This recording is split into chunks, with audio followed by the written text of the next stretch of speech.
10ই August jail ভরো আন্দোলনের সমর্থনে আগরতলা আনন্দনগরে বামপন্থীদের মিছিল ঘিরে উত্তেজনাকর পরিস্থিতি। গ্রেপ্তার সিপিআইএম নেতৃত্ব ও কর্মী সমর্থক।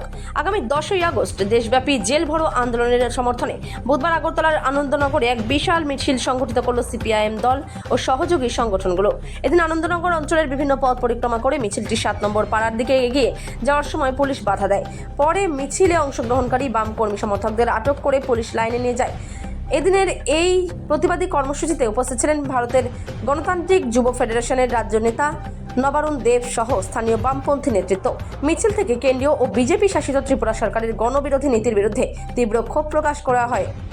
যুবনেতা নবারুণ দেব জানান, জনবিরোধী নীতির প্রতিবাদে এবং 10ই আগস্টের আন্দোলনকে সফল করতেই তাদের এই কর্মসূচি ছিল, কিন্তু পুলিশ শান্তিপূর্ণ মিছিলে বাধা দিয়ে গণতান্ত্রিক কণ্ঠরোধের চেষ্টা করছে। এই ঘটনার পর এলাকায় রাজনৈতিক চাঞ্চল্য ছড়িয়েছে। ত্রিপুরা থেকে বিক্রম কর্মকারের রিপোর্ট, বিগ নিউজ বাংলা। আমরা সিপিএম শ্রীনগর অঞ্চল কমিটির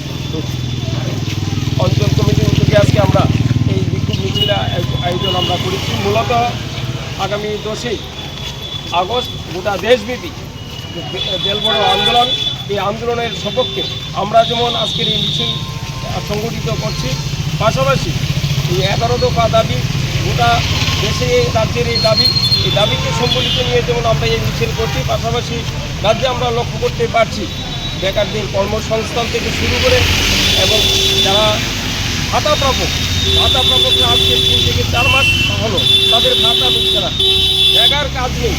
মূলত এই সমস্ত দাবিগুলি নিয়ে আজকে আমরা আমাদের শ্রীনগর অঞ্চল কমিটির উদ্যোগে আমরা এই মিছিল সংগঠিত করছি। কোথায় কোথায় আজকে এই মিছিল যাবে?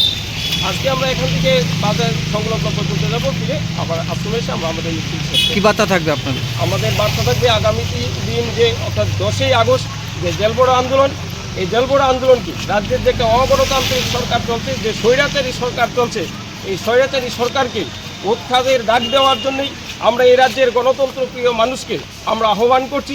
সমস্ত অংশের গণতন্ত্রপ্রিয় মানুষ এই মিছিলে আগামী দিনের যে জেল ভরো আন্দোলন, এই আন্দোলনকে বিশাল আকারে রূপ দেওয়ার জন্য আমরা সমস্ত মানুষের কাছে আহ্বান করছি।